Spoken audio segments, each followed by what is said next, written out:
দেখেন, আমি যে জিনিসটা সুস্পষ্ট করে আপনাদেরকে বলছি যে আকাশে যখন চাঁদ উঠবে, চাঁদের আলো কিন্তু সবাই দেখতে পাবে।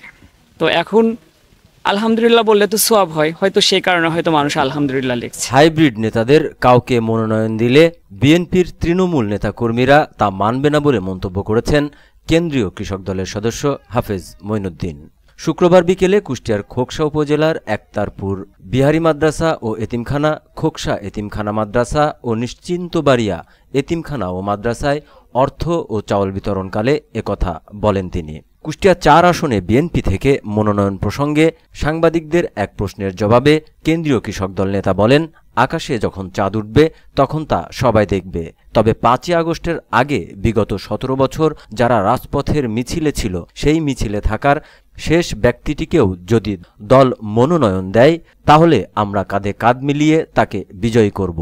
তবে ৫ই আগস্টের পরে জন্ম নেয়া কোনো হাইব্রিড নেতাকে মনোনয়ন দিলে বিএনপির তৃণমূল নেতাকর্মীরা তা মেনে নেবে না। বিগত ১৭ বছর ৫ই আগস্টের আগে বিএনপির রাজপথের যারা কাজ করেছে, এই রাজপথের মিছিলের একদম সর্বশেষ যে ব্যক্তি ছিল, সেই ব্যক্তিকে যদি দল মনোনয়ন দেয়, আমরা কাঁধে কাঁধ মিলে তাকে নির্বাচিত করব। তবে আরেকটা বিষয়, যদি ৫ই আগস্টের পরে যদি আওয়ামী পেতাত্তা এই টাইপের কোনো ধরনের কোনো মানুষকে যদি আপনার দল থেকে যদি মূল্যায়ন করে বা এই টাইপের কোনো যদি সিদ্ধান্ত নেয়, তাহলে পরে খোকসা কুমারখালীর এই সাধারণ জনগণ এটি রুখে দেবে এবং বিএনপির এই যে সাধারণ সমর্থকরা আছে এটা মানবে না। আমি এখানে এসেছি, আপনারা জানেন যে আমাদের দেশের সাবেক ৩ বারের প্রধানমন্ত্রী দেশনেত্রী বেগম খালেদা জিয়া উনি শারীরিকভাবে অসুস্থ। তো আমি ওনার রোগ মুক্তির জন্য আমি আমার এই খোকসা কুমারখালী নির্বাচনী আসনের মধ্যে যে কওমি মাদ্রাসাগুলো আছে, এই মাদ্রাসার ছাত্রছাত্রীদের নিয়ে আমি একটু দোয়ার অনুষ্ঠান আয়োজন করেছি এবং আমাদের ভারপ্রাপ্ত চেয়ারম্যান জনাব তারেক রহমানের পক্ষ থেকে আমি আমার সামর্থ্য অনুযায়ী আমি একটু সহযোগিতা করতে এসেছি।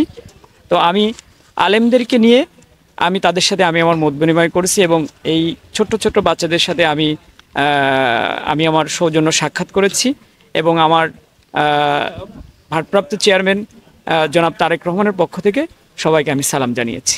দেখেন, আমি আসলেও এই দীর্ঘদিন ধরে এই এলাকায় কাজ করছি এবং আপনারা জানেন যে আমি বিভিন্ন ধরনের সামাজিক কর্মকাণ্ডের সাথে যুক্ত আছি, খেলাধুলা, সামাজিক বনায়ন, তারপরে আপনার হলো এই যে মাদ্রাসার ছাত্রছাত্রীদের নিয়ে বিভিন্ন কোরআন প্রতিযোগিতা অনুষ্ঠান করা এবং সামনে আমার এই খোকসা এবং কুমারখালী থানার একটি বিতর্ক প্রতিযোগিতা আসছে যেটা ছাত্রছাত্রীদের নিয়ে হবে, সে প্রোগ্রামটাও এগিয়ে যাচ্ছে এবং খেলাধুলার একটি আয়োজন চলছে। তা আমি এইভাবে ভাই একদম গ্রাম থেকে গ্রামে আমি একেবারে প্রত্যন্ত অঞ্চলে আমি যাওয়ার চেষ্টা করছি এবং আমার দলের ভারপ্রাপ্ত চেয়ারম্যান জনাব তারেক রহমানের পক্ষ থেকে আমি যে লিফলেটটি প্রণয়ন করেছে বিএনপি, সেই লিফলেটটি বিতরণ করছি এবং ভাইয়ার পক্ষ থেকে আমি সালাম জানাচ্ছি।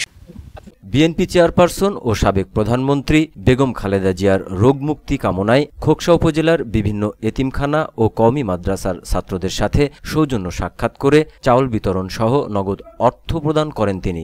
বাংলাদেশ জাতীয়তাবাদী কৃষক দলের কেন্দ্রীয় কমিটির অন্যতম সদস্য ও কারা নির্যাতিত সাবেক এই ছাত্রনেতা সামাজিক কর্মকাণ্ডের পাশাপাশি ধারাবাহিকভাবে বিএনপির ভারপ্রাপ্ত চেয়ারম্যান তারেক রহমান কর্তৃক ঘোষিত রাষ্ট্রকাঠামো মেরামতের ৩১ দফা কর্মসূচি বাস্তবায়নের লক্ষ্যে লিফলেট বিতরণ করেন।